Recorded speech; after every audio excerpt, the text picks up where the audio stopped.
todas y todos ustedes.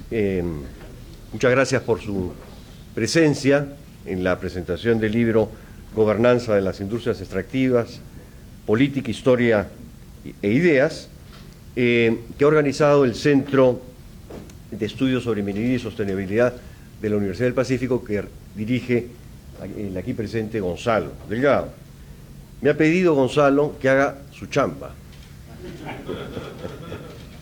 Y lo hago con gusto, por supuesto, que es esta bienvenida y hacer la función, cumplir la función de moderador durante este par de horas que vamos a estar juntos. Quiero decirles que este libro, no solamente de un valiosísimo contenido, sino de una bella carátula, está disponible en un sitio web que va a ser el sitio puesto más adelante para quienes no puedan tener acceso o para que ustedes difundan entre colegas, amigos y gente interesada para que puedan hacer el download correspondiente. Queremos agradecer la presencia recién estrenada de nuestro viceministro, ¿no? Los dos viceministros, ¿no? Porque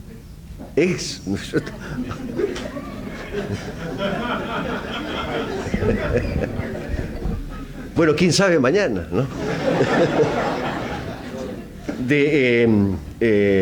Miguel Inchausti, muchas gracias Miguel por venir, es viceministro de Energía y Minas entre mayo del 18 y abril del 19, y la presencia también del flamante viceministro Augusto Cauti Barrantes, que te reemplaza, ¿no?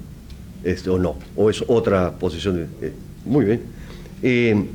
Miguel es hijo de un ilustrísimo y queridísimo y conocidísimo amigo nuestro, que quisiera transmitirte ese aprecio que hemos tenido por tu padre. Nuestros comentaristas, además de Miguel, van a ser Maritza Paredes, de la Católica, también una experta en esta materia, aunque a ella le gustaría que le digan no experta, sino mujer con experiencia. Manuel Glave, que también sabe sobre estas cosas, y que ha escrito mucho, y finalmente de Grade, y Ana Leiva, directora ejecutiva de Cooperación, a todos ellos les agradecemos su presencia. Luego de estas intervenciones de 10 minutos, yo estaría ahí sentado con unas tarjetas, haciendo de semáforo. Harán una réplica Denise Humphreys, Cynthia Sambor, nuestra vicerrectora de investigación, y Anthony Bennington, ¿no es cierto?, que también están aquí presentes y a los cuales les agradecemos el haber producido este magnífico libro, que ha sido escrito, por lo que veo aquí en el prefacio, haciendo honor a esa idea de que la Tierra es plana, de Friedman, ese famoso libro, entre Melbourne, Accra, Worcester, Lusaka y Lima. Entonces es una tarea difícil, pero que ha salido magníficamente materializada en este libro. Bien, sin mayor preámbulo, yo quisiera dar paso a los comentarios de Miguel, por favor, para comenzar, y luego seguiría Maritza, Manuel y Ana, en ese orden. Muchas gracias. Adelante, yo los invitaría a que se vengan, sí, por todos los mencionados, por favor, siéntense por acá.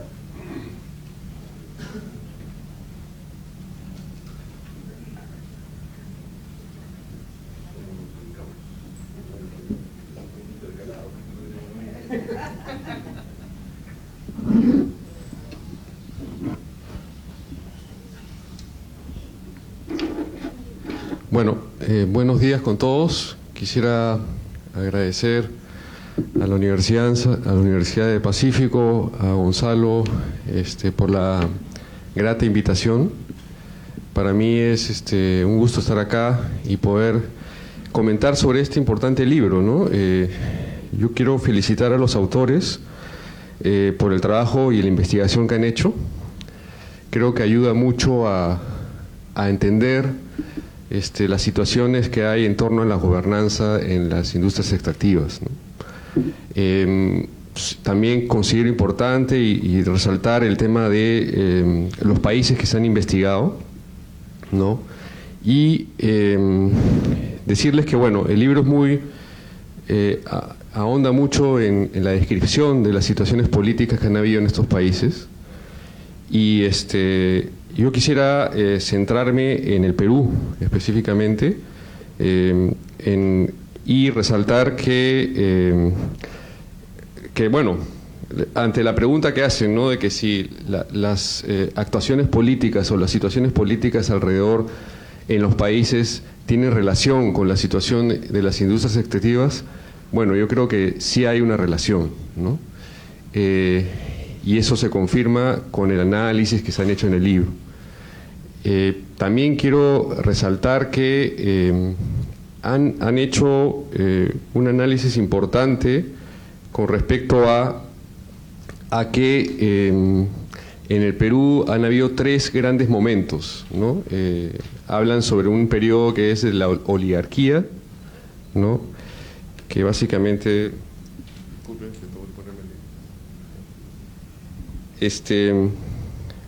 que es el periodo hasta luego de la independencia, de más o menos en el año 1895 hasta 1968, es el predominio de la oligarquía.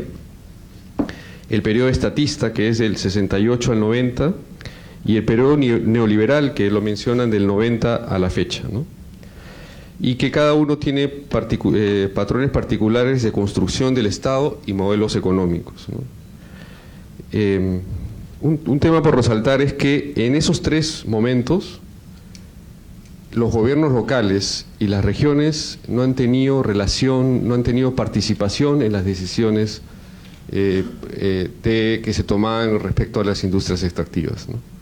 Y creo que ese es un punto para resaltar, ¿no?, que la situación de los conflictos, básicamente los temas que usan normalmente son temas de agua, temas ambientales, ¿no?, que no tengo la posibilidad de resolver mis necesidades, pero creo que en el fondo es porque los gobiernos regionales y los gobiernos municipales no tienen participación en las decisiones y en los fondos, ¿no? Entonces es un punto importante por resaltar.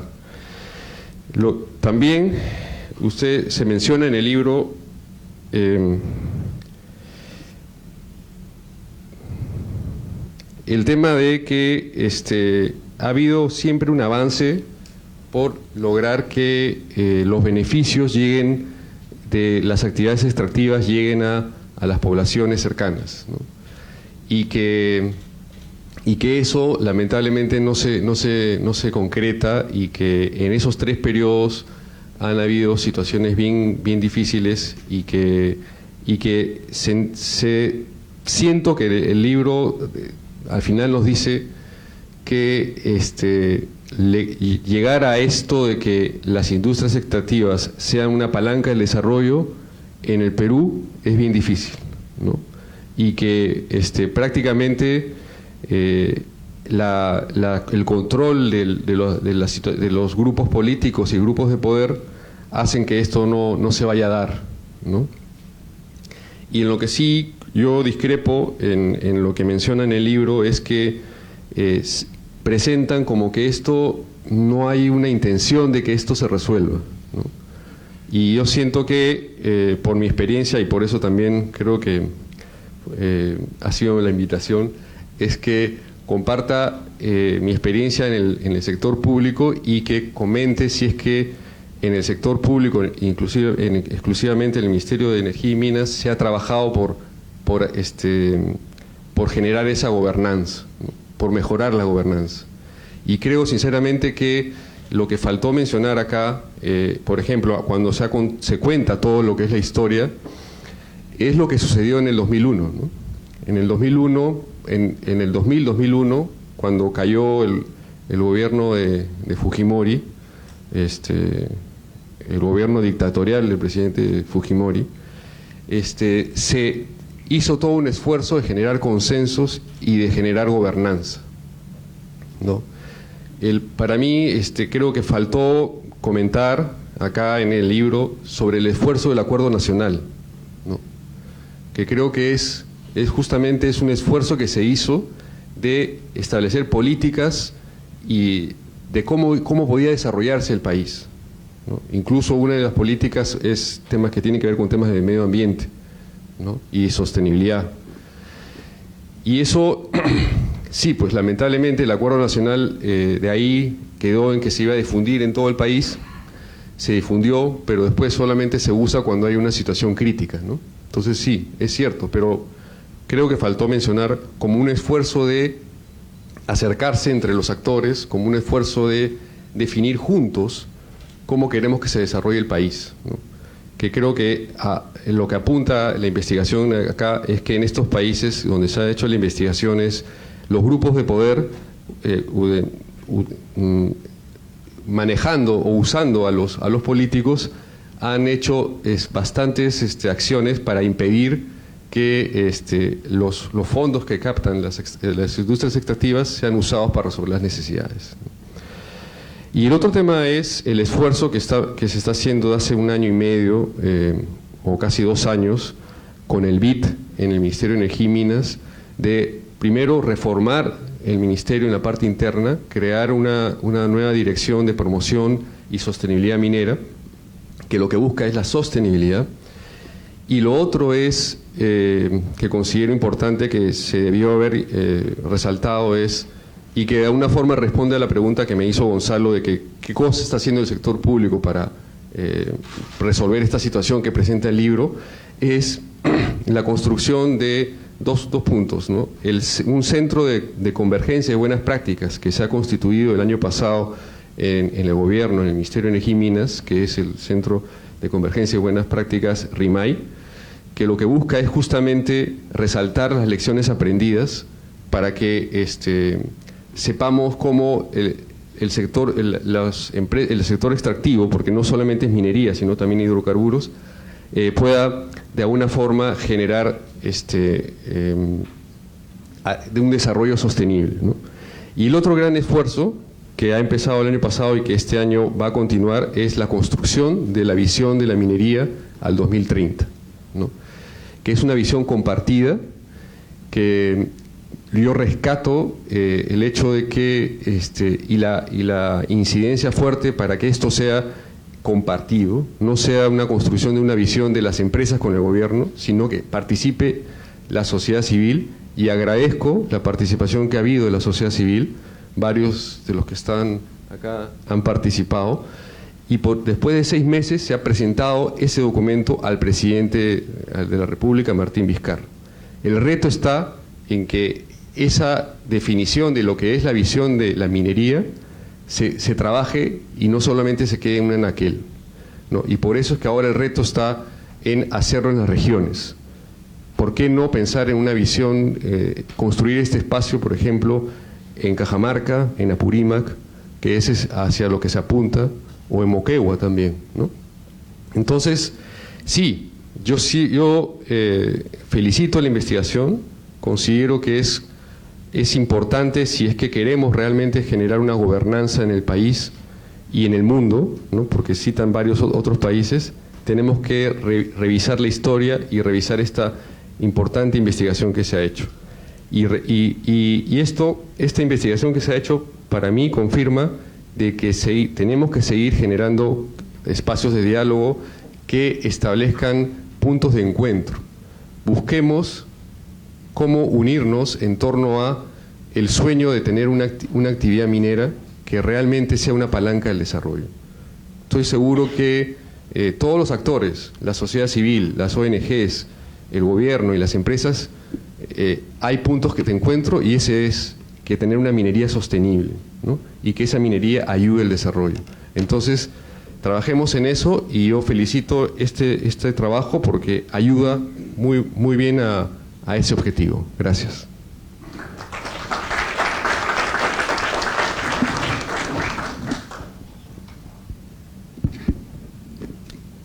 Buenos días, muchas gracias. Yo quería agradecer a Gonzalo por la invitación, también a los autores que están hoy día presentes, a Cintia, a Tony, Denise, por invitarme. En realidad es un libro que he disfrutado mucho, uno de esos libros que Charles Tilly dirías es de grandes estructuras, largos procesos, inmensas comparaciones, ¿no? Pero que nos permiten mirar creo, el panorama de una realidad con una perspectiva diferente y agradezco, creo que ese análisis. El libro tiene 4 casos, ¿no? Los casos en América Latina son Perú y Bolivia, y 2 casos africanos que son Zambia y Ghana. Y mis comentarios giran en realidad a la pregunta principal que se hace el libro, ¿no? Que es ¿qué impulsa el cambio institucional de tal manera que lleva a construir acuerdos políticos, ¿no? Entre sectores que podían haber no estado incluidos y que de alguna manera logran incluirse, ¿no? Y yo agregaría una pregunta que también analizan los capítulos, es cuán sostenibles fueron esos acuerdos, ¿no? A lo largo de los ciclos. También me llamó la atención, y creo que de manera informativa, un poco para conversar, ellos usan un concepto para analizar estos casos que es interesante, el concepto de holding power, ¿no? Que no sabía cómo traducirlo, pero en realidad creo que lo que nos quieren plantear es qué es lo que hace que ciertos grupos que están excluidos de estos acuerdos en algún momento, en alguna coyuntura, logren romper, digamos, esos acuerdos y ser parte, ¿no? De ese juego, de ese acuerdo político, ¿no? Yo tengo en realidad 2 comentarios a los hallazgos a partir de las cosas que me han a mí hecho reflexionar en esta lectura. Y 2 preguntas más generales, un poco en la línea de lo que Gonzalo me encargó. Los 2 hallazgos que a mí me han hecho reflexionar mucho, y creo que combinamos bien con Miguel, porque yo más bien me llamó mucho la atención la comparación entre el caso de Bolivia y Zambia, así que voy a empezar por ahí y luego voy más bien a hacer alguna pregunta en relación a estos 2 países y cómo paradójicamente son distintos al caso peruano. Mi primer comentario sobre los hallazgos tiene que ver con lo interesante de 4 países tan distintos, en continentes tan diferentes, con historias en distintos momentos, ¿no? Si uno los mira desde arriba, como desde una avioneta mirando el bosque, los ciclos extractivos marcan convergencias muy interesantes y muy comunes, ¿no? Dice cómo 4 países tan distintos, al final, ¿no? El alza y los ciclos de los commodities plantean periodos que son muy similares en estos 4 países, ¿no? Claramente la Gran Depresión marca y abre un ciclo importante de esfuerzos en todos los países que son comunes, con distintos, digamos, énfasis, pero una búsqueda, digamos, por entender el desarrollo de países con dependencia en la minería que permitan una mayor diversificación, ¿no? Estructural, pero también inclusión de los sectores que dependen de estos grupos. Pero también como el aceleramiento, digamos, de los precios, ¿no? Hacia los años 60, ¿no? En todos estos países, genera círculos viciosos de dependencia nuevamente, ¿no? Que van a terminar en todos los países con crisis muy fuertes a partir de los 70s, ¿no? Y luego ahí podemos ver que hay distintas divergencias, ¿no? Zambia y creo Bolivia plantean una ruta distinta a la de Ghana Ghana y Perú, pero es interesante cómo todos de alguna manera tienen crisis realmente muy agudas que van a llevar a cambios y transformaciones también muy radicales en todos los países. Entonces, a mí una de las cosas que me llamó mucho la atención, un poco en el estilo de Terry Carr, que es quien parece una de las autoras que además inspira mucho el libro, ¿no? Ella decía, bueno, en realidad países tan distintos como Nigeria y Venezuela, muchas veces cuando uno los mira desde una manera más abstracta, termina mirando la fuerza de los precios del petróleo, ¿no? Dándole forma política a estos países de una manera muy común. Y creo que esto se ve también aquí, ¿no? Para los casos mineros de una forma interesante. Mi segundo comentario sobre los hallazgos tiene que ver con esto que les comentaba sobre lo distinto que aparece en Bolivia y Zambia entre estos 4 casos, por la capacidad que han tenido estos casos de ofrecer la construcción de actores de negociación fuertes, ¿no? Que se forjan, digamos, desde la formación de sindicatos de trabajadores con importancia, ¿no?, y con fuerza de negociación significativa. Pero también el libro resalta mucho la influencia de las ideas, ¿no?, el nacionalismo, la idea de soberanía nacional, que genera alianzas entre estas clases trabajadoras y sectores más de élite progresistas, ¿no?, y que ha llevado a esfuerzos, interesantemente, que no se presentan con la misma fuerza en Perú ni en Ghana, ¿no?, en estos dos casos, a partir también, diría yo, un poco después de la crisis de la Gran Depresión, ¿no?, hacia adelante. Y es interesante cómo factores, digamos, que son ajenos a las industrias extractivas, también juegan un papel importante en estas formaciones, o en el caso de Bolivia es la Guerra del Chaco, ¿no?, que juega un papel importantísimo en términos de construir estas visiones nacionalistas, ¿no? El libro lo describe muy bien. Y en el caso de Zambia es la pelea por la independencia, ¿no? Entonces, yo me preguntaba el contraste con Perú, digamos, de no haber tenido estos mismos actores, ¿no?, fuertes, que entran, digamos, en la dinámica del concepto que ustedes usan, ¿no?, de holding power, rompen, digamos, un momento de estabilidad para entrar a ser parte del acuerdo, ¿no? ¿Cuánto depende realmente de la misma lógica de las industrias extractivas o de estos otros contextos más exógenos, digamos, ¿no? El caso del Perú, digamos, la guerra con Chile había sido, ¿no?, el siglo pasado, entonces no tenía, digamos, ese dinamismo. Y ahora, este comentario me lleva, sin embargo, también a una pregunta que va un poco en la línea de lo que Gonzalo me pedía, que es lo que tenemos que analizar o estudiar más, y es si el tipo de inclusión de la que estamos hablando importa, ¿no? Estos dos casos, digamos, nos permiten mirar o reflexionar si el hecho de que un grupo logre acumular fuerzas, digamos, entrar en el acuerdo político, es suficiente o cómo se puede de alguna manera evitar. Creo que en ambos casos lo que podríamos también pensar es que lo que ocurrió fue también una inclusión dependiente, ¿no? Es una inclusión, pero no una inclusión que rompe, digamos, la dependencia, ¿no?, en el commodity importante, sino que más bien la acentúa, ¿no? ¿No? Es una inclusión que depende de alguna manera, ¿no?, de agotar al máximo, ¿no?, la redistribución, y eso ha tenido consecuencias en realidad también paradójicas en ambos casos, ¿no? El tema de los cooperativistas, digamos, hoy día en Bolivia, ¿no?, que tampoco han dejado, digamos, mejorar la situación de la minería en Bolivia. Bolivia tal vez tiene el tema interesante de que cambia, digamos, en ese proceso o cambia la dependencia hacia el gas en la zona de Santa Cruz, ¿no? Ambos casos plantean acuerdos políticos donde se incluyen sectores, pero que no son tan democráticos tampoco, ¿no? Entonces, me hacía recordar la maravillosa frase de Marta Irurovsky de Bolivia sobre la armonía de las desigualdades, ¿no? O sea, hay acuerdos, pero sobre desigualdades, ¿no?, que también se consolidan. Y con esto acabo, porque ya me sacaron la tarjeta amarilla y no quiero que me saquen la roja.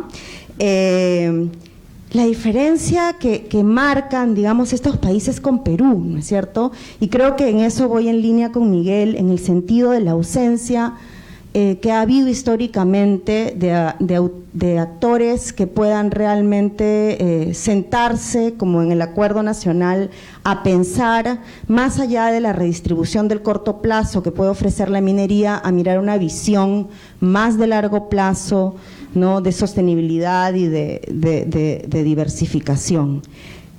La violencia política pudo haber sido, digamos, un momento crítico para llegar a eso. El gobierno, digamos, autoritario de Fujimori, el retorno, digamos, a la democracia no lo logró, ¿no? Y eso nos sigue marcando, digamos. Los esfuerzos de movilización social siguen siendo bastante localizados, ¿no? muchas veces ni siquiera a nivel regional, digamos, se pueden articular algunos esfuerzos, ¿no? Y entonces creo que la gran pregunta en el Perú es cómo hacemos para fomentar un actor, ¿no?, que permita, digamos, estos procesos de holding power, tal vez con otra visión de inclusión, no solamente de agotamiento de los recursos y de nuevamente dependencia, pero esos actores han estado de alguna manera ausentes, no por falta de movilización, sino por falta de articulación, ¿no? Y creo que esa es como una pregunta que queda para seguir investigando y seguir analizando, tal vez en comparación con algunos otros casos donde esta articulación ha sido un poco más importante. Siempre el caso chileno es una sombra, ¿no?, pero que también tiene sus dimensiones complicadas. Gracias.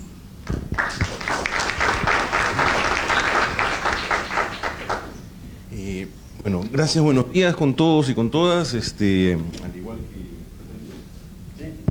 Al igual que Marisa y que Miguel, muchas gracias, Gonzalo, por invitarnos a celebrar, ¿no?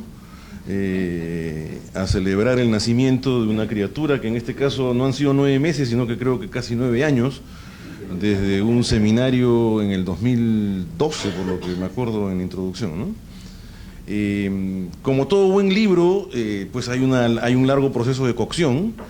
El seminario, por lo que aparece en la introducción, es un seminario, probablemente Anthony debe ser el responsable principal de un proyecto que tenía como etiqueta Estados eficaces y desarrollo inclusivo.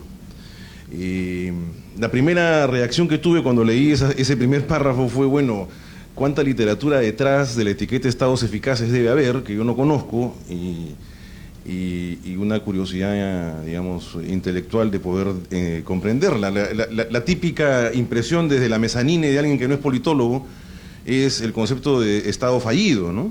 Y entonces una primera cuestión es cómo conceptualizar el concepto de Estado eficaz a la luz de esta literatura que digamos, el atractivo de la investigación comparada de estos 4 países es que busca juntar una literatura de gobernanza de recursos naturales con una literatura que supongo viene del concepto de estados eficaces, pero que se centra en este concepto de acuerdos políticos, ¿no? A mí no me termina de convencer el argumento. Se lee muy bien, es un placer la lectura, pero el argumento es que hay un aporte analítico, como dirían los economistas, hay un valor agregado analítico de traer literatura de acuerdos políticos para discutir la dinámica de gobernanza de recursos naturales. Y entonces,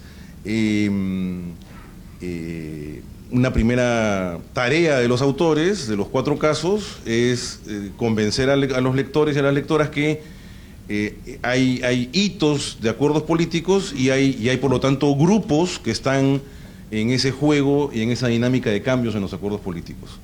En el marco teórico que el equipo de investigación logra consensuar, hay una serie de preguntas sobre cómo factores exógenos o cómo factores endógenos explican la dinámica de cambio de estos acuerdos políticos.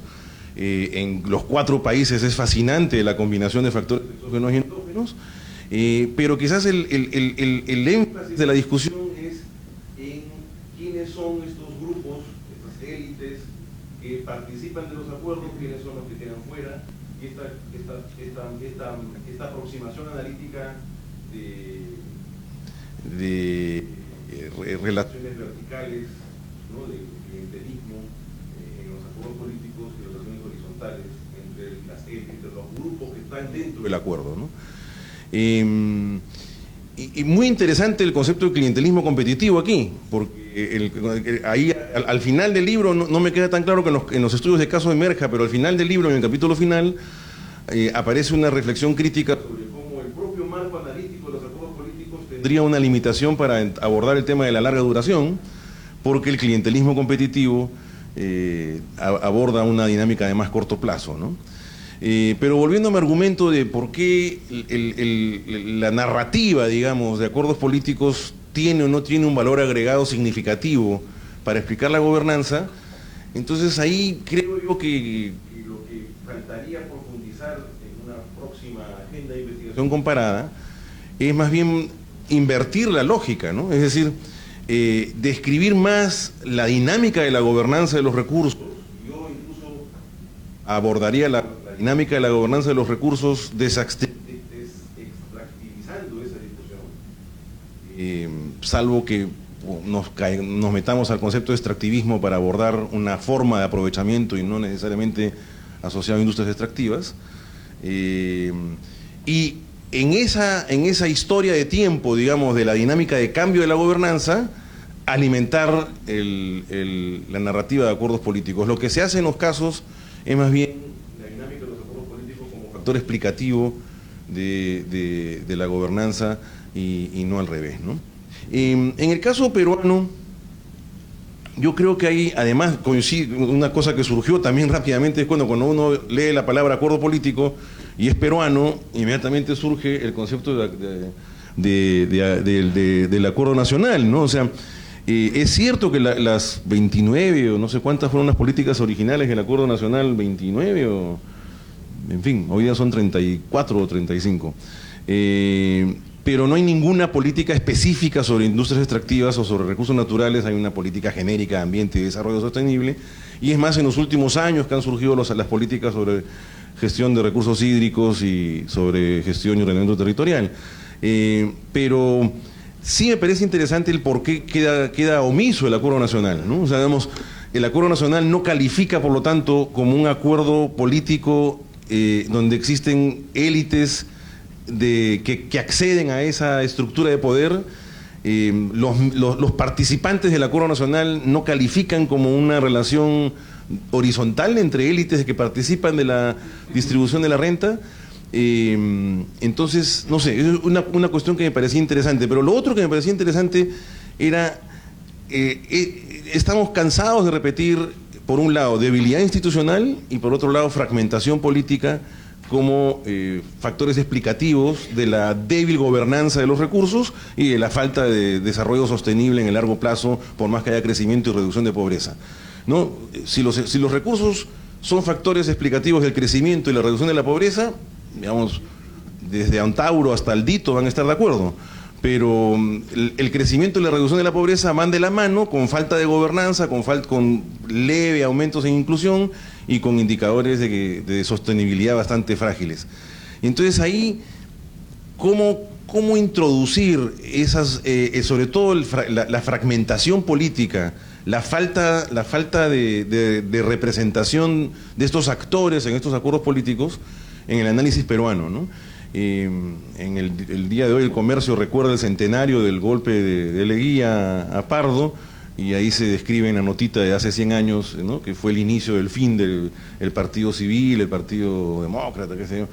Y bueno, desde la Patria Nueva en adelante, en realidad pues no se construyen partidos más que el APRA y el Partido Comunista, y en los 50, 60 lo que se formó como Democracia Cristiana, Acción Popular, pero en realidad construcción de partidos políticos de larga duración en el Perú, manan canchu, ¿no? Y entonces, no sé, a mí me parece que ahí hay una línea de investigación en ciencia política sobre la cuestión de cómo abordar, creo que más que explicar la fragmentación, cómo abordar la necesidad de tener espacios de articulación que permitan dar viabilidad a estos acuerdos políticos, ¿no? Y por último, una palabra sobre la comparabilidad, ¿no? Yo creo que el capítulo final es realmente, digamos, felicitaciones al equipo que estuvo detrás de eso, no sé si los 5 autores y sus asistentes, pero el capítulo final realmente es súper ambicioso. En todas las subsecciones hay referencias a los 4 casos.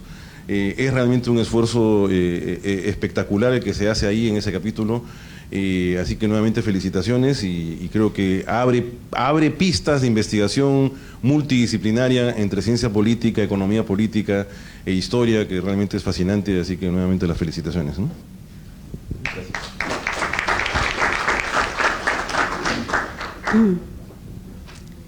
Sí, buenos días con todos y con todas. Agradezco igual a la universidad y a los autores por la invitación para conversar esta mañana sobre un libro tan interesante. Yo creo que es muy divertida su lectura, ¿no? Me entretuve mucho a leerlo y además me hizo pensar en las cosas que yo hago, ¿no? Nosotros en Cooperacción trabajamos con poblaciones y entonces empezar a reflexionar sobre la posibilidad de cambio, ¿no? Porque el tema es si las instituciones pueden cambiar y cómo, ¿no? Cómo es que se producen estos cambios. Y entonces nos lleva, nosotros hemos estado intentando con la incidencia política, ¿no es cierto? O sea, las propuestas que sean inteligentes, razonables y no tratando de influir en los distintos actores que tienen poder, ¿no?, en el país para lograr cambios. Y esto ha habido un choque con la realidad. Yo he intentado varias veces la ley de ordenamiento territorial en el Congreso y eso nunca salió. Entonces el choque con la realidad te dice que hay un tema detrás, ¿no es cierto?, que va más allá de solamente la incidencia, ¿no? Y tiene que ver con el poder, ¿no? Cómo se construye poder en el país, y eso creo que sobre eso habla el libro, ¿no? Cómo se construyen las instituciones, la gobernanza, y habla de pactos, ¿no? De pactos políticos, y hay dos tipos de pactos que me parecen interesantes, ¿no? El pacto, el metapacto, el gran pacto que hace que haya una estabilidad por largos periodos de tiempo sobre temas centrales, que se estructura ese pacto, y hay otros pactos menores, que son los cambios que se van logrando en cada una de esas etapas, ¿no? Esos procesos de metapactos, ¿no? Dentro de se van produciendo cambios, ¿no? Las fuerzas sociales van influenciando para lograr cambios, ¿no? Entonces se van logrando cambios, pero que no es el cambio del metacuerdo, ¿no? El metacuerdo que es más. Entonces, eso que hace que haya una cierta estabilidad y un equilibrio, ¿no? Cuando se rompe, o sea, romper esos equilibrios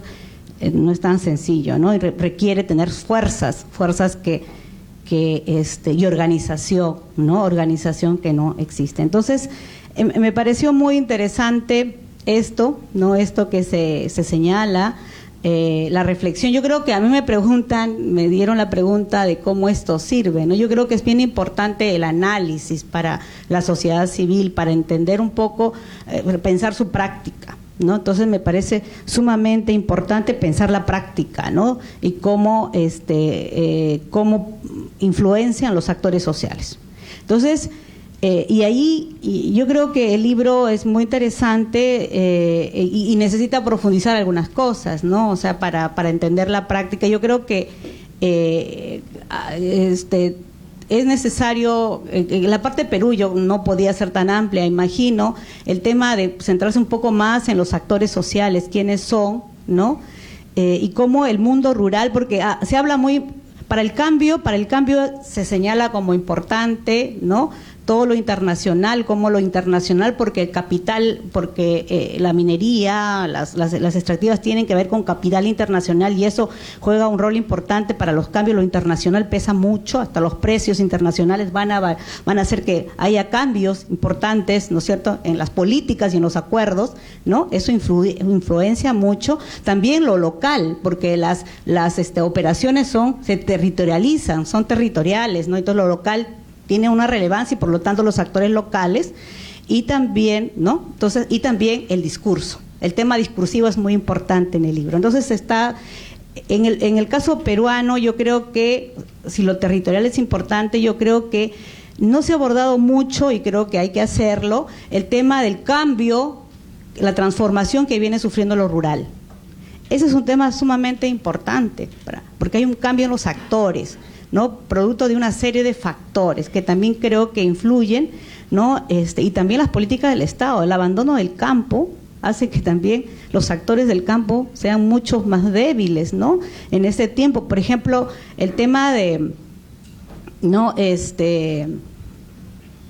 Ya las organizaciones sociales del campo, o sea, todas las organizaciones que en un tiempo CSP, CNA, que fueron muy importantes, ahora no lo son, ¿no es cierto? Están reducidas a su mínima expresión, expresan poco, no representan. Entonces, igual las comunidades campesinas y nativas han sufrido enormes transformaciones, ¿no? Por la globalización, por N razones, y también por la presencia de la minería, Entonces, allí creo que es importante ver, ¿no? Analizar qué está pasando, cómo estos actores y sus canales de representación. A mí me parece que los canales han hecho crisis, ya no expresan ese mundo y entonces hay un problema de representación y de pensarse no a sí mismos. Yo creo que no se están pensando a sí mismos. Yo voy y trabajo con ellos y a mí me afecta mucho el que no hay una reflexión sobre sí mismos, ¿no? Entonces, sobre la ruralidad. Entonces, yo creo que ahí hay un tema bien importante que hace que no haya representación, ¿no? Porque hemos visto que permanentemente vivimos conflictos, ¿no? Y los conflictos supuestamente abren la posibilidad del cambio, pero los cambios a veces se logran y son pequeños, no se logran cambios sustanciales, no se logran cambios. Con los conflictos no implican cambios sustanciales, los cambios son pequeños, ¿no? Y es que creo que tiene que ver con este tema de la representación de estos sectores. Entonces, ahí sí me parece bien importante. Igual también, por ejemplo, el tema laboral, ¿no? Yo creo que en la minería ha habido un cambio en lo laboral. Y entonces, con este régimen de trabajo distinto, la gente es de fuera, ¿no? La gente es de fuera, ¿no? Entonces, eso hace que no se alineen intereses con los sectores donde están o donde trabajan, ¿no? No hay un alineamiento. Entonces, eso también hace que no haya solidaridad social.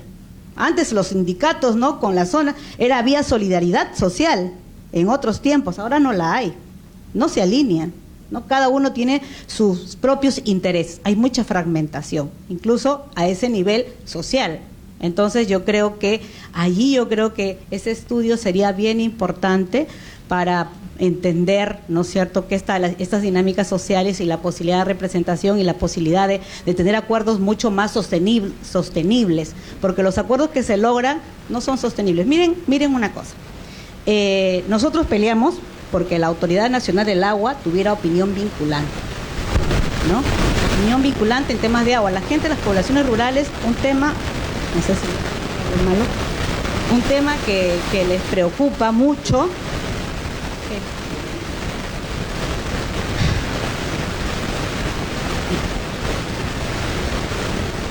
Ya, yo no sé, bueno, sigo hablando y sí, ya me distraje, pero un tema que les preocupa mucho es el tema del agua, ¿no? El tema del agua. Entonces, la Autoridad Nacional del Agua se peleó por la posibilidad de veto. Es una cosa específica, ¿no? Que es un tema de impacto. Se logró la posibilidad de veto, pero igual los principales conflictos que tenemos por agua y porque la ANA no cumplió adecuadamente su función. Entonces, ¿qué pasa? Que la gente no pudo influir en el diseño institucional de la ANA. La ANA es dependiente, ¿no es cierto? No tiene recursos y entonces muy vulnerable a la influencia política. Entonces, el diseño institucional no logró influir en el diseño. Se logró el poder de veto, que parecía, ya lo logramos, qué gran logro, pero al final el diseño institucional de la ANA es totalmente frágil.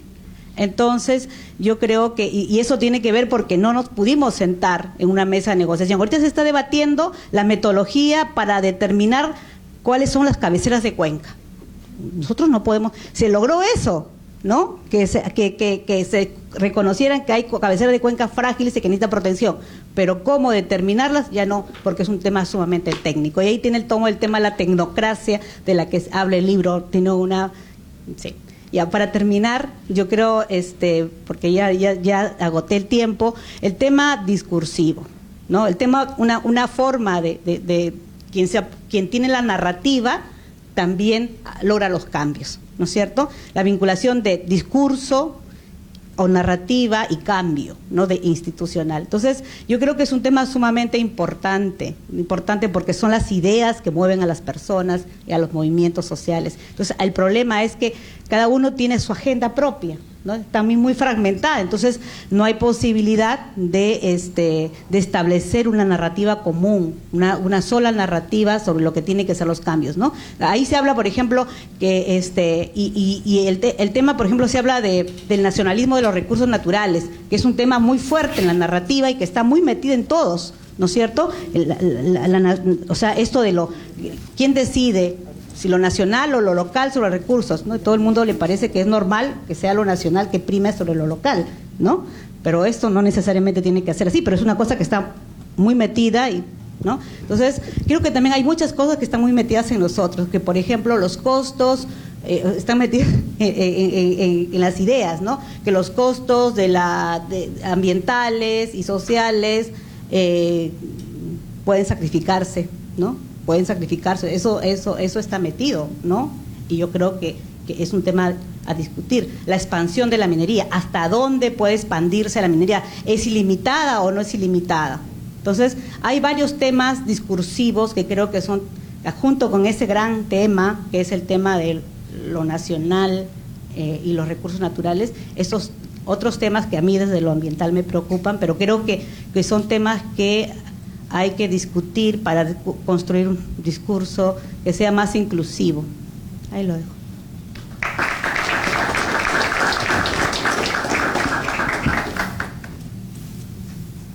Sí, quería invitarlos, por favor, a nuestros comentaristas, muy agradecidos por su contribución, a que se sienten con nosotros y más bien a Tony, a Denise y a Cintia, que pasen al frente, por favor.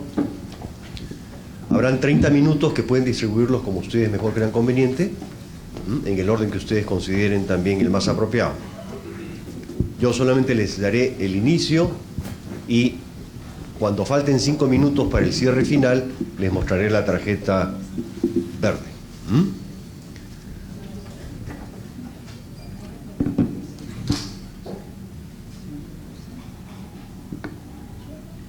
Pausa, estamos organizando.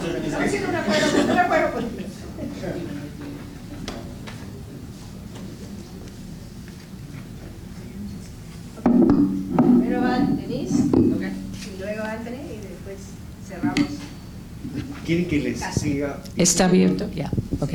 10 minutos cada uno? Máximo, sí. Ya. Máximo, sí. Sí, porque queremos tener Q&A del... Bueno, buenos días con todos y gracias a los comentaristas por haber leído un libro un poco denso. Yo soy autora del capítulo sobre Bolivia junto con una investigadora joven, la Celina Ubergrisi, que es boliviana, y juntos trabajamos, y era un trabajo de revisión de mucha documentación al lado de entrevistas con personas muy activos, consultores, personas analistas en el sector minero y hidrocarburífero en Bolivia. Voy a hacer unos puntos muy breves. Yo creo que el caso de Bolivia es bien interesante porque es el único caso en que tratamos ambos sectores, la minería y la hidrocarburífera. Y lo hicimos porque no se podría hablar de uno sin hablar del otro, ¿no? Y los cambios, las reformas en el sector minero alimentan, digamos, lo que sucede después en el sector hidrocarburífero y en los cambios institucionales, los cambios políticos en Bolivia. En Bolivia, tal vez en contraste con los otros casos, las regiones siempre juegan un rol muy importante, ¿no? Y siempre contestan con el gobierno central, digamos, los pagos, digamos, del gobierno central hacia las regiones y las regiones los pagos que tienen que hacer al gobierno central. Y lo que vemos es esta instabilidad constante político, ¿no?, entre las élites. Empieza con el sector minero, obviamente, y después ahora con el sector hidrocarburífero. Digamos, en 2009, 2010 vivimos casi una guerra interna, digamos, entre los poderes, ¿no? Otro punto que quiero levantar es la importancia de las ideas fuerzas dentro de Bolivia, ¿no? Como las ideas de cómo se debe crear riqueza en base de los recursos naturales. Y esa es una idea muy fuerte que permanece a través de los 100 y tantos años en Bolivia, ¿no? De que hay sectores que exigen del gobierno que los recursos mineros, los recursos hidrocarburíferos crean riqueza para el país y que los que vienen de afuera son saqueadores, ¿no? Y que los élites muchas veces se alinean con estos saqueadores y son traidores a la patria. Esas son ideas muy fuertes. La guerra de Chaco, ¿no? Todavía mantiene la idea fuerza que eso se peleó sobre las reservas de hidrocarburíferos en la zona del Chaco, ¿no? Y por esta razón, en 2003, el país tenía que recuperar sus reservas para su propio desarrollo. Entonces, para mí, las ideas fuerzas también que el gobierno de Mas ha usado en términos de que los hidrocarburos son para todos, ¿no? Y con los ingresos de los hidrocarburos hay que crear desarrollo para toda Bolivia, ¿no? Y eso ha creado un problema dentro de lo que son los movimientos sociales que han formado el Pacto de la Unidad en Bolivia, ¿no? Hay unos miembros, digamos, de este conjunto de movimientos sociales que tienen mucho más voz y mucho más fuerza, digamos, en lo que es el acuerdo político, mientras otros tienen voz embargada. Tal vez lo que, si fuera, digamos, a agregar algo a este capítulo, yo creo que una cosa que es permanente a través del tiempo es lo que yo llamo la falta de transparencia genuina en términos de lo que son los recursos naturales. Entonces, esta falta de información pública, esta falta de transparencia ha alimentado mucha desinformación, ha alimentado mucho conflicto y ha llevado a ideas que no corresponden a la realidad. Eso puede ser, digamos, desde cuántas reservas de hidrocarburos tiene Bolivia, ¿no? Hasta quienes reciben tantas regalías, los montos de regalías, los montos de impuestos y qué hacen con este dinero, ¿no? Me di cuenta, como estuve trabajando mucho en Tarija, que gente en Potosí, gente en La Paz, no sabía qué hacía Tarija con las regalías que recibían de sus hidrocarburos, ¿no? Entonces habían ideas circulando de que todos los élites simplemente se enriquecieron, mientras Tarija era uno de los departamentos únicos que tenía este servicio de salud gratis para el pueblo. Entonces, esta falta de transparencia, esta falta de información. Por ejemplo, Perú, tú puedes ir y ver mapas de concesiones. Eso no lo puedes hacer en Bolivia, ¿no? En un momento sí, pero en los tiempos más recientes no. Entonces, esto para mí es problemático y, digamos, la sombra de Venezuela pesa fuerte, ¿no? Y creo que ese es un desafío para Bolivia en adelante. Tal vez voy a dejarlo ahí y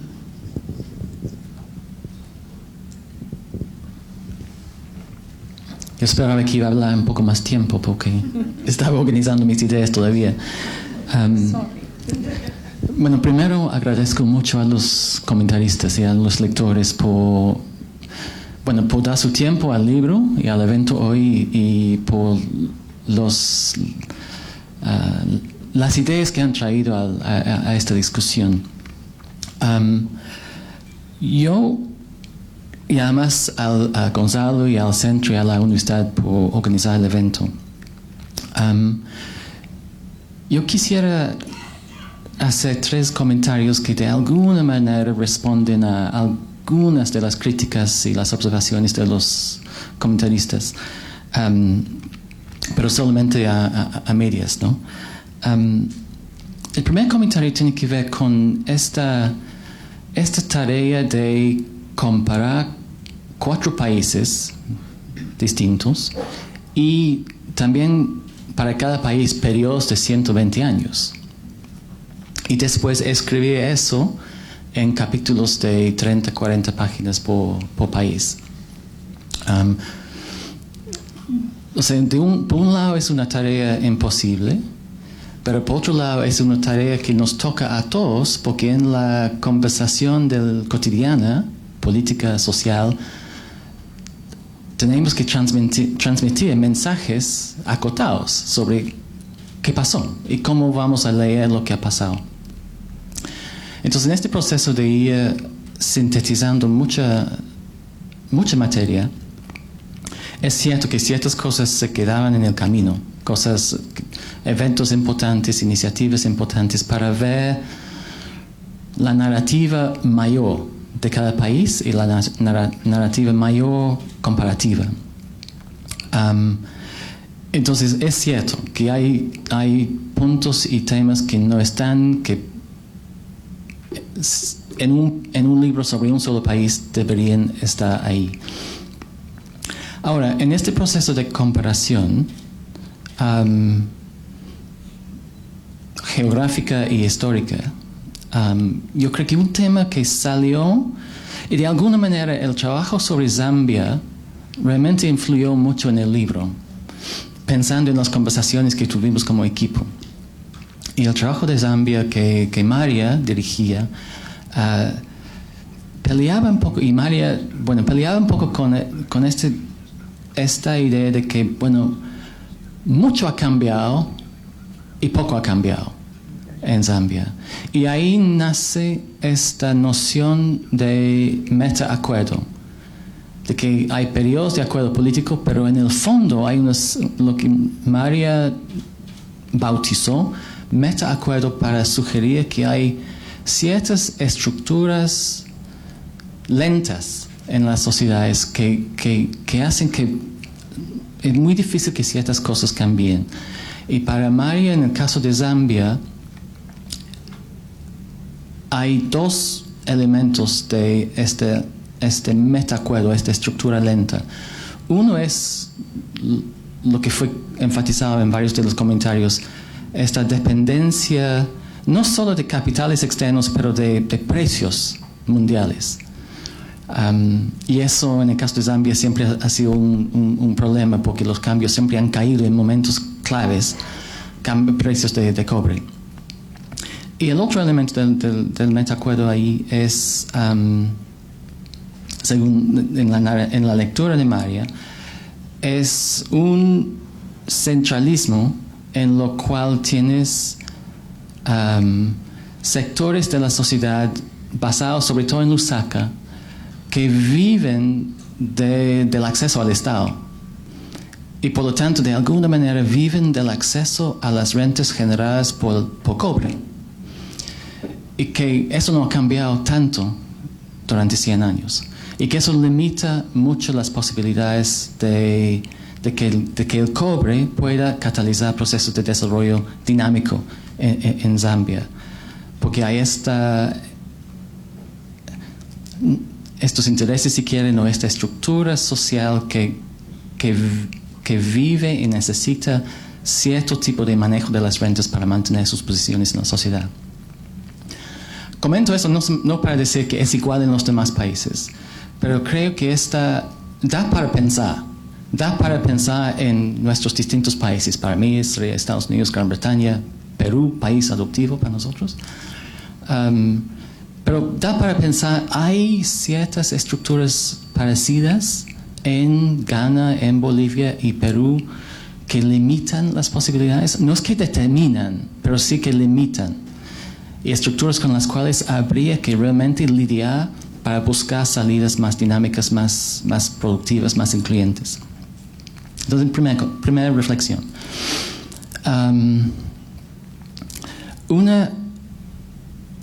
Una segunda reflexión, estaba aquí pensando en Ricardo Morel, por todo el tema alianza, nexo, diálogo, y porque de alguna manera eso fue la tarea de vida de Ricardo, trabajando con distintas empresas.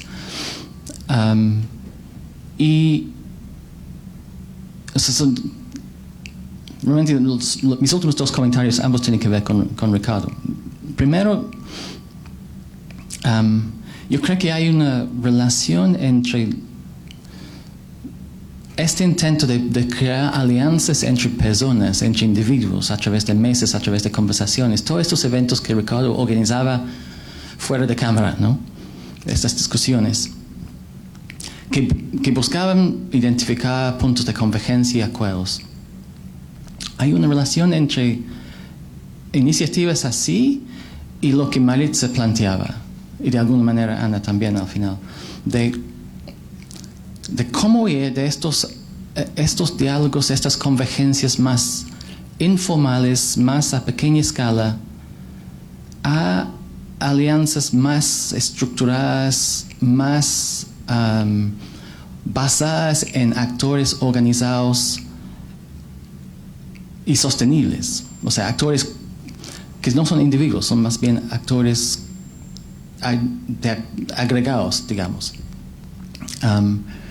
Y me da la sensación en el caso peruano que esta transición de los diálogos fructíferos productivos y convergencias productivas y fructíferas entre individuos, la transición de eso hacia acuerdos más organizados, estables, que generan visiones compartidas, es una transición muy difícil, y de alguna manera la experiencia de 2001 es un ejemplo de lo difícil que es, de ir de alguna manera lo puntual a lo estructural. Y lo estructural es, ahí está el acuerdo que va a subyacer las posibilidades de un desarrollo más sostenido en el tiempo y más dinámico, lo que sea, pero más basado en las visiones de distintos actores. Y el tercer comentario también tiene que ver con Ricardo, en el sentido de que hace un par de años, y Miguel estuvo, Ricardo muy gentilmente organizó un evento en su casa para discutir informalmente algunas de las ideas que estaban ya cocinándose, como decía Manuel en este libro. Bueno, el libro ya no existía, pero... y yo me quedé, eso he mencionado en otra presentación donde también estuvo Miguel, pero me quedé muy impactado por un comentario que hizo alguien de una de las empresas principales del país. Y dijo, y fue en el contexto de una conversación mayor, dijo que quizás nosotros no sabemos exactamente por qué estamos en el campo peruano, hablando de las mineras, pero realmente las mineras y los demás actores, incluyendo ONG que giran alrededor de las mineras o de la minería, en el sentido de que decía, por un lado, porque estamos hablando de que estamos ahí para el desarrollo, para fomentar inclusión, etc. Por otro lado, hay todas estas presiones que hay dentro de la empresa para niveles de productividad, etcétera, etcétera. Entonces, a veces decimos externamente estamos aquí para el desarrollo, y a veces decimos o nos dicen que estamos aquí para la línea base de las cuentas de la empresa. No son necesariamente objetivos contradictorios, pero tampoco son objetivos que se juntan tan fácilmente. Y a mí, lo que yo entendía, y hablando después con él, fue esta sensación de que no tenemos claro cómo pensamos manejar estos dos objetivos y estas dos narrativas. Y por lo tanto no sabemos exactamente por qué estamos en campo peruano, en este caso. Y yo creo que eso también tiene algo que ver con estos temas de la relación entre acuerdos y ideas, fuerzas. Yo creo que con otro lenguaje, él decía, la idea de fuerza no está clara. Y sin la idea de fuerza, nuestras posibilidades de catalizar el desarrollo como minería se quedan truncas, limitadas. Me quedo con eso. Gracias, Tony. Bueno, yo también quiero hacer algunos agradecimientos, en primer lugar, a los comentaristas, que cada uno me ha hecho pensar bastante, y de acuerdo con Tony, volver a conversar más adelante porque reacción en lo inmediato a todo es mucho, pero muy útil. Quiero agradecer mucho a Tony, Denise y todo el equipo que nació en la Universidad de Manchester, en este proyecto que menciona Manuel y que ha ido viajando por el mundo y los años acá en otras partes. Nosotros fuimos invitados a trabajar el caso Perú y luego en múltiples iteraciones de discusiones conceptuales y comparativos, etc. Yo trabajé con dos investigadores extraordinarias, Tania Ramírez, que está por terminar una maestría de Trandes en la Católica y va a entrar a trabajar en el MEF, y Verónica Hurtado, que está haciendo un doctorado en UBC en Vancouver, y con las dos trabajamos un trabajo más largo y más detallado sobre Perú, que está en el sitio web del proyecto y que espero que se difunde con más detalle. También Alejandra Villanueva, Álvaro Paredes, Álvaro Cano, varias personas trabajaban en este proyecto en el Perú. Y quiero agradecer también a Enrique Bocio, que es el traductor del libro de inglés al español, porque creo que ha salido aumentado y mejorado mucho con la fluidez de la lengua española, ¿no? Yo creo que hay dos cosas realmente extraordinarias en este proyecto que nos influye, hablando con Maritza, sobre la necesidad de continuar con dos cosas. Uno es la mirada comparativa, porque es fundamental sacar las narices de Perú o de Cajamarca o donde estamos y mirar lo que ha pasado en otros países, tanto en la región como en otra parte del mundo. Creo que es indispensable. Estamos hablando de actividades transnacionales, actores transnacionales, y poder analizar diferentes experiencias nos enriquece mucho, ¿no? En la práctica y intelectualmente. Y también la discusión conceptual, ¿no? Sobre el rol de la política, el rol de la economía, lo macro, lo meso, lo micro. Mis raíces, por ejemplo, venían de un trabajo inicial sobre las transiciones a la democracia y cómo mantienes y consolidas democracias, ¿no? Mi propio trabajo, lo que me trajo a Perú era hacer una tesis doctoral sobre fines de 70 y los 80 y qué pasó, ¿no? Y uno de mis asesores era Terry Carl, que trabajaba esto, pero qué peso tenía el recurso natural o el modelo exportador en poder mantener una democracia, ¿no? El caso de Venezuela era el caso que ella estaba trabajando conmigo. Entonces nací un poco con esto de qué diferencia hace la política y qué diferencia hace la macroeconomía o lo estructural o el modelo exportador, ¿no? Y pensando en lo que dice Manuel, bueno, yo sí creo que la política hace enormes diferencias. No hay recetas fáciles, pero sí la capacidad de lograr acuerdos o no, de representar los diversos intereses en la sociedad o no, de influir en decisiones fundamentales sobre explotar o no o cómo, es fundamental. Si miramos casos diferentes, he vivido varios años en Chile, la experiencia chilena con la minería, me sorprende, me llama la atención mucho los chilenos, su relación con su minería versus nuestra relación con lo que no es nuestra minería para muchos. El caso de Bolivia tiene las dos cosas. Australia, Canadá, es decir, hay unas variedades políticas, aun cuando hay influencias comunes en lo que es el mercado, lo que es la demanda para los productos, los ciclos de commodities, ¿no? Y otro factor, decisiones políticas sobre la propiedad de estos recursos, ¿no? En los 4 casos ha habido cambios entre más propiedad estatal, más propiedad privada, nacional, internacional, y creo que es fundamental mirar, ¿no? Michael Ross enfatiza, por ejemplo, el argumento que el desarrollo es más factible si es que las empresas no son estatales, que las empresas estatales tienen características de corrupción y de malversación de fondos profundos.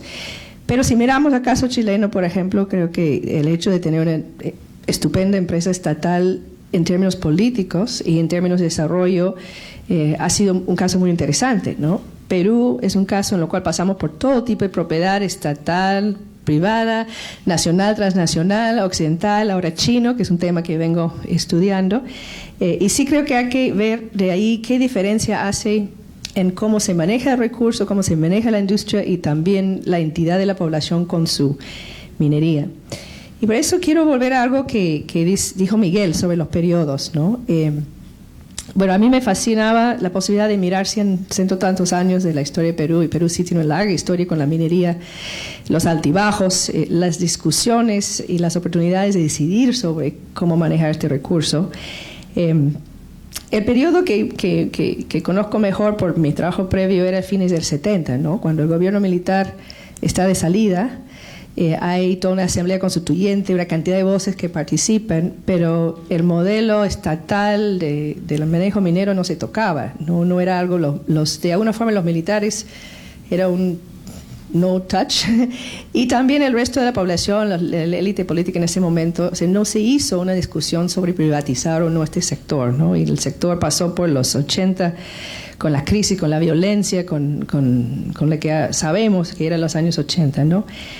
Un periodo que a mí me interesaba mucho era el periodo de inicios de 90, es decir, la decisión de privatizar y de privatizar radicalmente y apresuradamente era algo que, mirando un poco la distancia, no era tan evidente por qué, ¿no?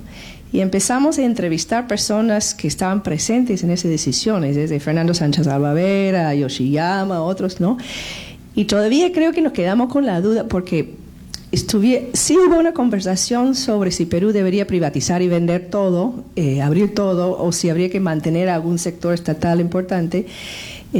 Y creo que esa decisión es una decisión clave, ¿no? No sé si en 2000, 2001 tú ya tienes un sector absolutamente privatizado y transnacionalizado, pero a inicios de 90 tenías la oportunidad de discutir otros modelos más mixtos y la decisión era no, o sea, abrir todo y además al mejor postor, ¿no? Y ahí empiezan a diversificar las inversionistas, etcétera, ¿no? Pero sí creo que mirar momentos de decisión y qué pasó o no pasó es fundamental, ¿no? Y voy a tomar muy en serio la sugerencia de volver a mirar 2000-2001, a ver qué hay ahí también que podemos aprender, ¿no? Creo que Ana hace una referencia a época más reciente y que sí creo que es muy importante, es algo que desarrollamos un poco más en el trabajo largo sobre Perú. La diferencia hoy es algo que Tony acaba de mencionar también. Tenemos ciertos actores continuos, pero tenemos muchas nuevas voces y creo que estamos en un periodo de mucho ruido, pero un ruido que además es de alguna forma alentador porque hay nuevas voces, ¿no? Tenemos nuevas instituciones, el Ministerio de Ambiente, el Ministerio de Cultura, tenemos la ley de consulta previa, tenemos una reorganización de las organizaciones indígenas como reacción o en relación a la implementación de la ley con todos sus bemoles. Tenemos una variedad de inversionistas como nunca. O sea, estamos hablando el estudio empieza con 3 grandes empresas que manejan todo y ahora tenemos todas las principales empresas del mundo presentes con diferentes culturas empresariales. Y tenemos una variedad de otros sectores que le interesa por el tema del desarrollo de este sector. Entonces, de acuerdo que no hay cómo hacer acuerdos con fijadores, digamos, porque las voces están muy en desarrollo, ¿no? Pero sí creo que es un periodo distinto, ¿no? Y ese periodo de los últimos 10, 15, 20 años es un periodo de apertura que ojalá llega a la posibilidad de tener acuerdos mayores con más voces representadas. 2 últimos temas. Miguel al principio mencionó la importancia o el descuido de lo que es el nivel subnacional.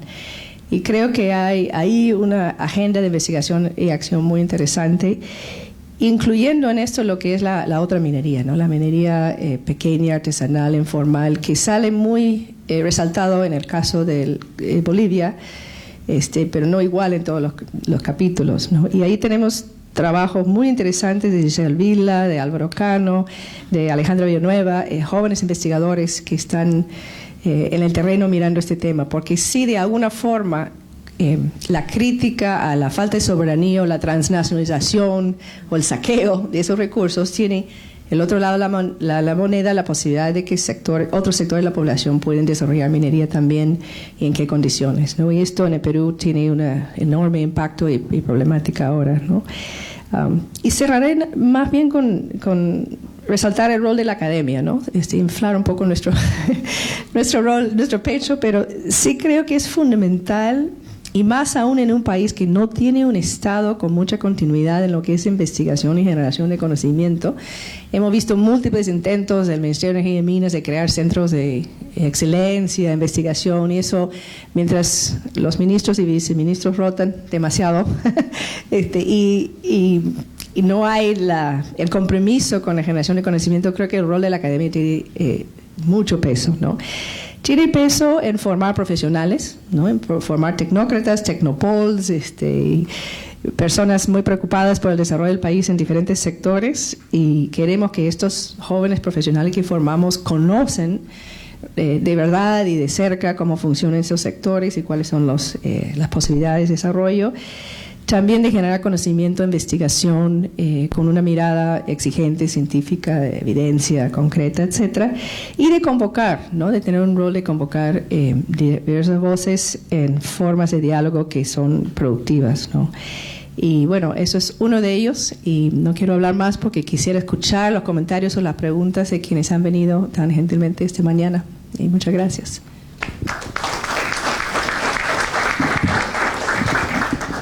Muchas gracias, Denise, Tony y Cintia. Damos paso a una ronda de preguntas. Les rogaría, por favor, que se identifiquen cuando tomen la palabra. Seamos breves, tenemos 20 minutos para una interacción. Adelante, ¿me ayudan, por favor?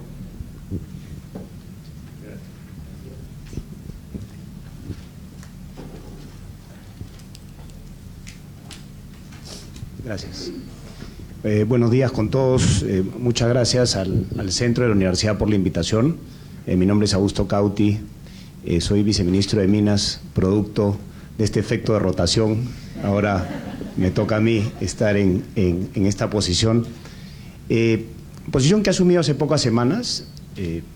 Creo que tengo un mes aproximado, sí, poco menos. Y sí, es un reto importante, es un reto, la verdad que complicada por la situación nacional y la coyuntura internacional. Por lo menos la coyuntura de hace 2 o 3 semanas atrás, parece que ahora, por lo menos para el sector minero, podría ser un poquito mejor la coyuntura internacional por los acontecimientos últimos en tema de los precios, ¿no? Pero bueno. A ver, primero quiero felicitar en verdad nuevamente al centro, el libro me parece súper interesante. He tratado de hojearlo mientras hablaban para poder estar un poco más al tanto. Obviamente en pocos días que tengo, es mucho lo que tengo que adentrarme todavía en la problemática dentro del propio ministerio, pero sin duda creo que este es un tema clave, ¿no? A ver, el sector minero y los proyectos mineros yo creo que son cruciales para el Perú. Creo que si queremos que la población obtenga mayores beneficios, ahí está el reto, cómo hacerlo. Creo que a nivel estatal hay que ver realmente cómo comprometer que los recursos que genera el sector se conviertan en infraestructura, se conviertan en servicios públicos. Yo creo que ahí está el gran reto. No podemos darnos el lujo de desechar la minería. Yo creo que eso tenemos que, ojalá, tener un acuerdo nacional sobre el tema. Quizás el tema del acuerdo nacional, ¿por qué no lo consideró el 2001? Y ahí sí yo comparto con Cintia que creo que fue crucial, quizás el 90-91, a mí me tocó en esos años trabajar en un estudio de abogados, en la época que se privatizó casi todos los sectores, y en verdad en esa época un estudio no era muy grande, los estudios más grandes eran chicos, entonces nos tocó trabajar de todo, ¿no? Vimos eléctrico, minero, bancos, vimos de todo, ¿no? Entonces, digamos, me tocó estar ahí, digamos, y ver efectivamente el cambio normativo que se dio en ese momento, el cambio de política, de pasar a privatizar, y el cambio normativo que se dio para que vengan la inversión extranjera, la inversión privada, las normas sectoriales, fue tremendo. Entonces, que ahí hubo un acuerdo, yo no sé si un acuerdo con foto, no sé si un acuerdo sin foto, ya eso será discusión meter otra discusión, pero creo que es un periodo clave para lo que hemos vivido después. Entonces, me parece que el enfoque que le están dando, totalmente de acuerdo, y quizás el acuerdo nacional del 2001-2, de repente pues es parte de lo que nos achacan al sector, ¿no? O sea, no nos consideran o se nos ve como un problema para el desarrollo nacional, ¿no? Entonces de repente pues por eso no somos parte de esa política, o no fuimos considerados en la política, más allá de esta referencia al tema medioambiental, ¿no? Claro, se nos enfrenta al agro, se nos enfrenta al agua, se nos enfrenta al medio ambiente. Si hay otro momento, creo, histórico en el sector minero, es los últimos 14 años, 15, donde en términos de regulación el Perú ha cambiado enormemente, ¿no? Yo luego he tenido la suerte de trabajar 8 años como abogado para una empresa canadiense y en el Perú, y el tema normativo, el cambio normativo espectacular. Nos hemos pasado de 2 o 3 entidades a 25 entidades para el sector. Creo que pocos sectores en el Perú tienen ese componente de entidades. Hemos pasado de 180 permisos, creo que fue el estudio que hizo Antamina en el 2001 o 2, creo que ahora estamos hablando de 320 permisos o licencias o aprobaciones que se requieren para un proyecto. Entonces, también hay un cambio, ¿no? Hay un cambio en los últimos años y ese cambio creo que se refleja en muchas buenas prácticas, ¿no? Muchas buenas prácticas que existen, pero claro, hablar de lo bueno no vende, pues, ¿no? Entonces, creo que ahí el centro y el centro de la Pacífico, la iniciativa RIMAI, ¿no? Ojalá que efectivamente la podamos impulsar más en esta segunda fase, ¿no? Y creo que es algo que hay que hacer, ¿no? O sea, sí, hay muchas buenas prácticas, no se conocen, hay que difundirlas, hay que copiarlas, también las que sean buenas de un lugar a otro. Y también el tema social, ¿no? También el tema social hay muy buenos manejos, ¿no? Hay muy buenos manejos de tema social. Hay un sector, si hay un sector que es participativo, es el sector minero, ¿no? Estará bien o estará mal, ya eso será materia de otro análisis, hay que ver si puede mejorar, pero es un sector que está, por lo menos creo que tiene un nivel de participación mayor y más amplio que otros sectores. Ahora, tenemos que hacer, creo que mucho más partícipes a los actores legítimos de la población. Yo creo que ese es un tema. ¿Cómo llegamos a los verdaderos actores de la población? Que en muchos casos tienen reclamos súper válidos porque el Estado no hemos estado presentes, pues no hemos estado presentes por años, ¿no? Y obviamente el primer acercamiento que tienen es cuando llega una empresa, cuando llega un proyecto, y obviamente hay reclamos acumulados de muchos años. Pero bueno, ya para ir cerrando, en verdad, solo quería hacer algunas notas en base a lo que he ido escuchando. Creo que se requiere mucha proactividad en esta chamba, en este trabajo, ¿no? Del sector público, privado, academia. Creo que ya el perfil bajo, creo que hay que dejarlo un poco. Creo que el sector minero, digamos, siempre tradicionalmente ha mantenido un sector bajo. Creo que en parte también por la problemática que reciben las zonas de los entornos en los que se mueve. Obviamente, ¿no? Para llegar ahí, cuando hay reclamos atrasados de muchos años, obviamente que el perfil bajo va a ayudar, pero también es cierto que con la conflictividad que hay tampoco se puede seguir con esa estrategia, ¿no?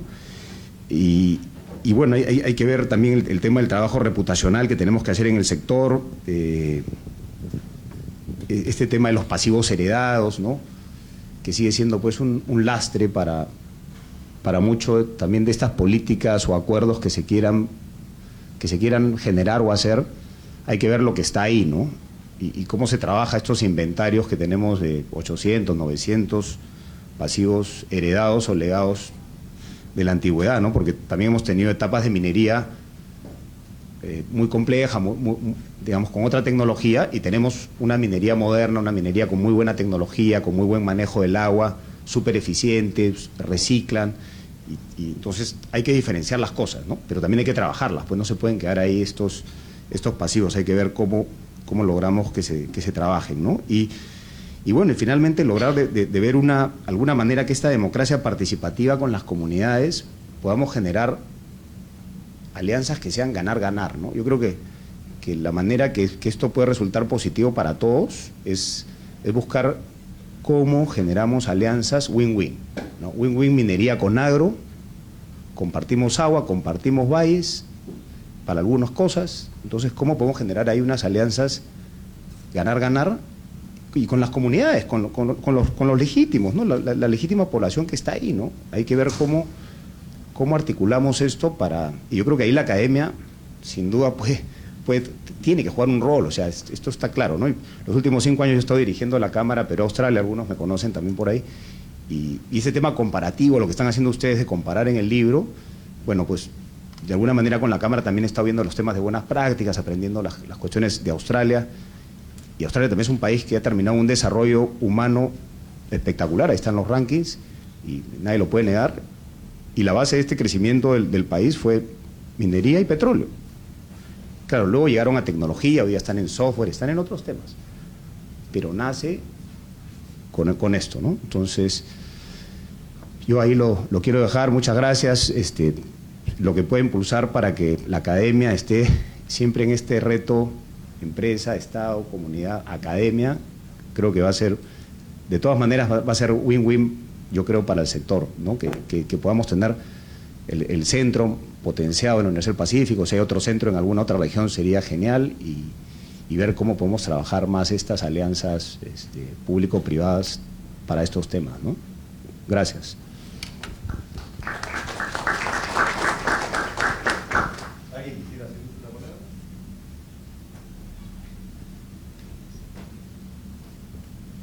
Bueno, muchas gracias. Bueno, mi nombre es María Teresa Ore, soy de la Universidad Católica, de la Maestría de Recursos Hídricos.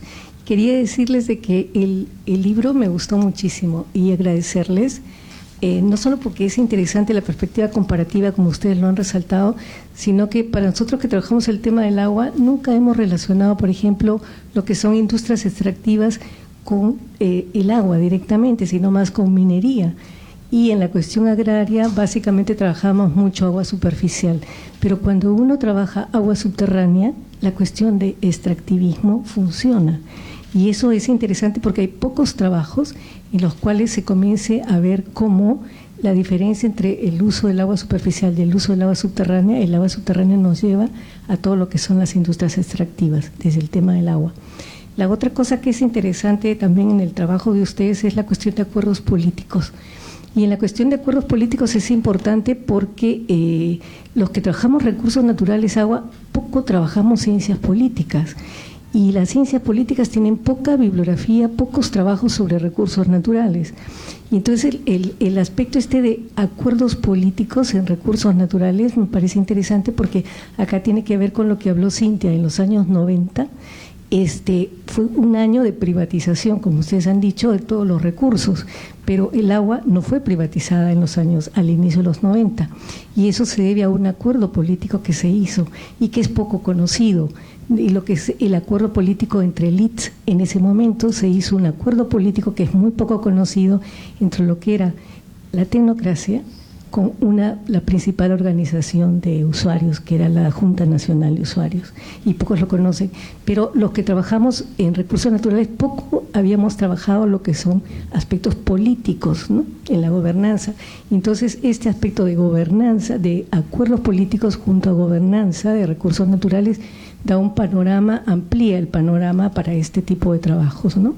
Entonces, solo quería decirles esos dos aspectos que revelaban muchísimo y que juntan mucho, aportan mucho a todo lo que son los estudios de industrias extractivas con temas del agua, que generalmente los que trabajamos en temas de agua lo veíamos más solo en relación a agro, pero no en relación a minería, ¿no?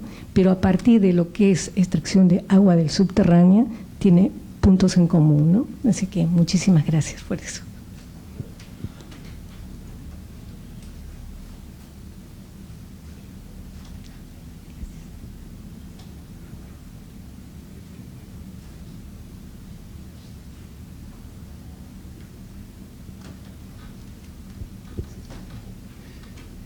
Solo un comentario, me llamó la atención este comentario de Tony sobre estas dos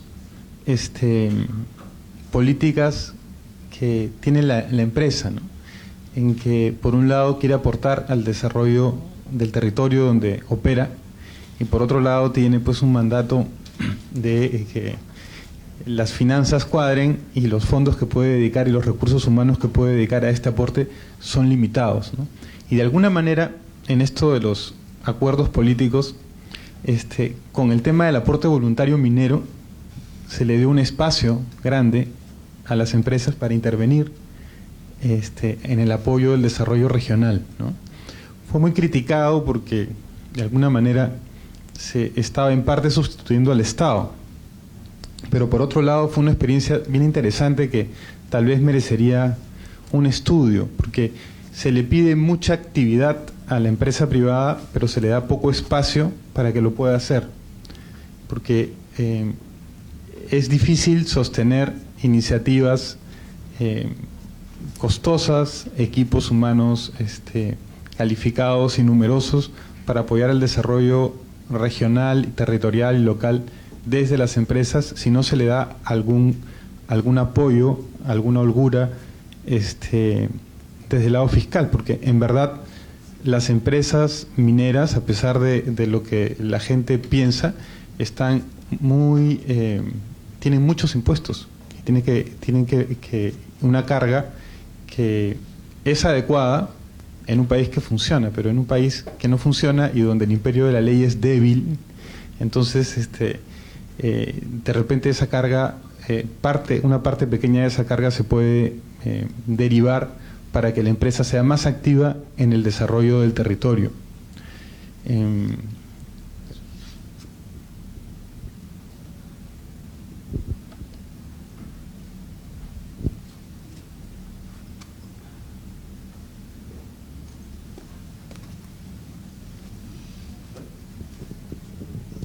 ¿No hay más? Gonzalo, por favor, si fueras tan amable, para cerrar el evento.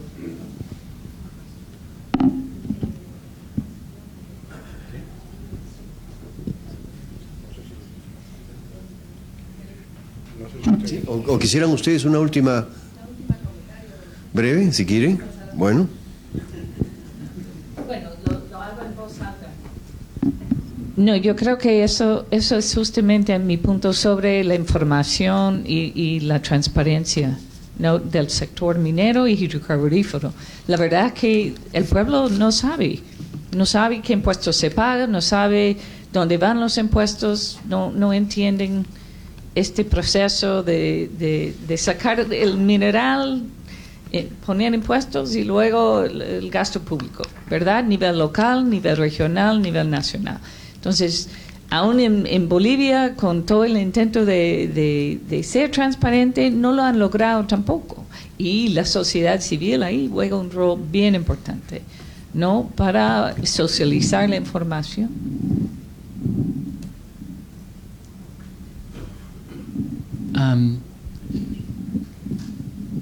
Creo que simplemente quisiera hacer un comentario sobre el tema que, bueno, varios comentaristas plantearon, el tema de las ideas y los discursos. Y de alguna manera, y eso creo que sale en el libro en algunos países más que otros, que esta relación entre discursos, narrativas y la formación de acuerdos políticos es una relación de ida y venida. No es simplemente que hay acuerdos políticos y después deciden qué tipo de narrativa quieren que sea dominante en un país. Es también, parece ser también el hecho de que hay ciertas narrativas que facilitan la formación de acuerdos y la formación de relaciones relaciones pactadas, digamos. Maritza mencionó los casos de, Zambia, sobre todo, Bolivia en cierto sentido, donde narrativas alrededor de la soberanía y el subsuelo y otras cosas permitieron una cierta convergencia entre sindicatos y grupos de élite en el país para pensar otra manera de gobernar el sector de minería. Entonces, ¿a dónde voy con esta reflexión? Es simplemente para decir que me parece que los casos del libro demuestran de que la construcción de esas narrativas que promuevan articulaciones entre actores que de otra manera no van a ser tan articuladas es clave en estos procesos de cambio nacional, cambio social y de construcción de espacios para gobernar el sector extractivo de otra manera. Y esta observación sí tiene nexos con el papel de la academia, pero con el papel de todos los actores. Y de nuevo vuelvo a esta conversación en la casa de Ricardo Morel, porque creo que lo que estaba ahí en la mesa en ese momento, no en la mesa, pero en el aire, fue esta noción que nos falta todavía narrativas que logran mediar estos intereses distintos para construir una visión alrededor de lo cual un conjunto de actores pueden converger. No es necesariamente coordinar, pero sí converger en un proyecto que es a la vez un proyecto país y un proyecto extractivo.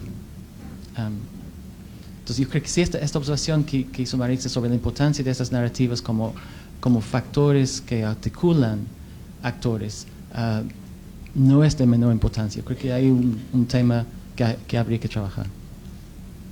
Okay. Dos comentarios finales sobre nuevamente el rol de la academia. Yo creo que todo esto nos enseña la importancia fundamental de promover más conocimiento, ¿no? A veces la urgencia de tener conclusiones y recomendaciones de políticas nos gana, pero necesitamos que nuestros alumnos y nosotros conocemos muy bien la variedad de situaciones empíricas reales que hay, ir al campo, conocer. Y esto es también un llamado a las empresas de abrir las puertas y recibirnos. A veces es bien difícil hacer trabajo de campo y conocer lo que pasa, pero tenemos que entender y la diversidad de situaciones en el país, comunidades, empresas, proyectos, etcétera, y de conocer la historia. Y para algunos de nosotros que hemos vivido los 80 y 90 todavía nos traga un poco en la garganta pensar que esto ya es historia, pero ya estamos viejos, pero mirar con distancia la herencia del pasado y del pasado del siglo XX, ¿no? Y volver a mirar lo que dijo Teresa me parece tremendamente interesante, porque había acuerdo de no privatizar agua y todo lo demás sí, y ese tipo de preguntas que son legados que vivimos hasta el día de hoy. De esas decisiones que se hicieron son las que tenemos ahora y difícil modificar si es que quisiera, ¿no? Otro tema que creo que está por ahí, ojalá en la investigación, es la herencia de la violencia de los 80 en las protestas sociales y reacciones de hoy, aunque parece obvio. No es tan obvio. Mires el mapa de violencia de la Comisión de la Verdad y el mapa de reacciones y protestas hoy, y es demasiado entrelazado para no mirar más de cerca y entender, ¿no? Porque tanta desconfianza, qué heridas abiertas hay, ¿no? Y el segundo rol, además de conocer y recordar el pasado y el presente, es compartir, ¿no? Aunque Perú es pequeño, la comunidad académica es pequeña, tenemos una enorme producción bibliográfica de investigaciones y de consultorías y de informes que a veces ni se sabe de una universidad a otra, un centro a otro, y menos en una universidad regional o fuera de Perú. Y eso es una labor que creo que con Maritza, con otros colegas acá, estamos muy interesados, y que SEMS puede ayudar también a compartir información y difundirlo a quienes necesiten conocerlo, ¿no? Y nuevamente muchas gracias a todos por compartir con nosotros esta mañana.